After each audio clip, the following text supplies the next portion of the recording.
विशेष ईटीव्ही मराठीच्या साहित्य दरबारामध्ये त्यांनी साहित्य दरबार या कार्यक्रमात सन 2008 ते 2010 या कालावधीमध्ये कवी म्हणून सहभाग नोंदवलेला आहे. सरांचं चित्रपट लेखनी अत्यंत उत्कृष्ट अशा पद्धतीनं आपल्याला पाहायला मिळतं. सर वज्र त्यांनी कोणत्या चित्रपटाला गाणी दिली हे अनुभवायचं असेल तर मी चित्रपटाची नावं आपल्यासमोर ठेवतोय. एक वज्र हा चित्रपट, शिवभक्त, गडबड झाली आणि तू का पाटील या चित्रपटाला सरांनी गाणी दिलेली आहेत.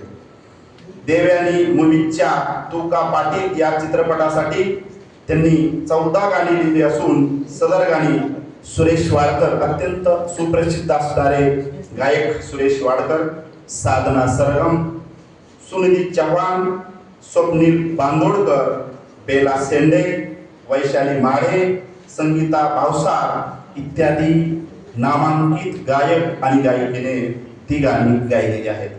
सन 2018 मध्ये प्रदर्शित झालेल्या तू का पाटील या चित्रपटाला अनेक ठिकाणी प्रेक्षकांचा उत्तम प्रतिसाद मिळालेला आहे. तू का पाटीलची गाणी 3 कोटी प्रेक्षकांनी यूट्यूबवर पाहिलेली आहेत. खास लेखन व सपाक सरांचा मराठी व हिंदी गझलेचे लेखन तसेच अनेक मुशायऱ्यामध्ये सरांचा सहभाग आहे. विशेष महत्त्वाचं सांगायचं म्हणजे ऑक्टोबर 2017 ते फेब्रुवारी 2018 या कालावधीत सलग 125 दिवस फेसबुकवर सखी माझी या सदराचं सरांनी लेखन केलेलं आहे. त्याचबरोबर सर कवितेच्या माध्यमातून महाराष्ट्राला सुपरिचित आहेतच, पण कवितेचं गाव या कार्यक्रमाच्या सादरीकरणातून एक वेगळ्याच पद्धतीचं आपलं व्यक्तिमत्व समाज मनासमोर ठेवण्याचा प्रयत्न करत आहेत.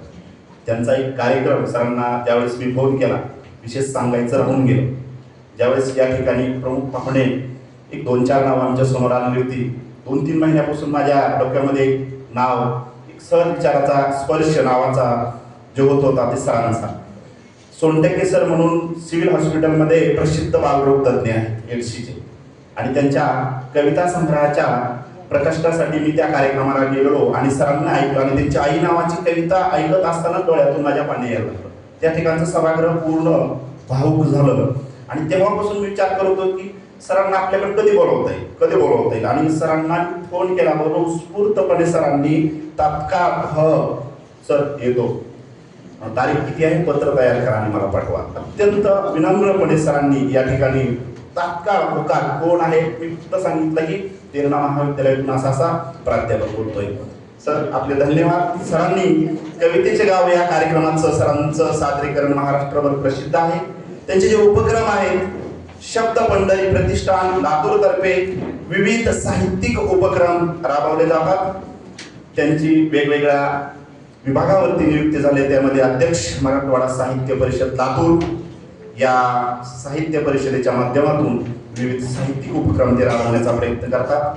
अध्यक्ष शब्द पंढरी प्रतिष्ठान लातूर, आणि त्यांना मिळालेले पुरस्कार त्यामध्ये कवी विष्णुदास पुरस्कार माहूर नांदेड, वाग्यज्ञ पुरस्कार औराद लातूर आणि जीवन गौरव पुरस्कार या पुरस्कारांनी सरांना सन्मानित केलेला आहे.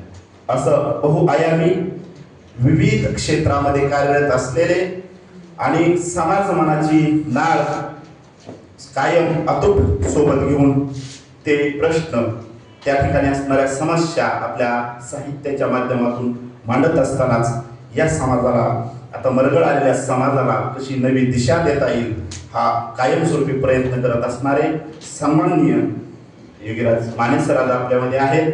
छानपैकी ते आपल्याला मार्गदर्शन करणार आहेत. त्यांच्या कवितेचं गाव या माध्यमातून ते आपल्याला मार्गदर्शनही करणार आहेत.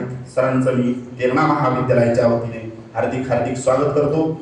या ठिकाणी मला संयोजकांनी सरांचा परिचय करण्याचा 1-2 मिनिटाचा या ठिकाणी वेळ दिला, त्याबद्दल संयोजकाचाही मी आभार व्यक्त करतो आणि आपण सर्वांनीच माझा परिचय ऐकून घेतला त्याबद्दल आपले मनस्वी धन्यवाद मानतो.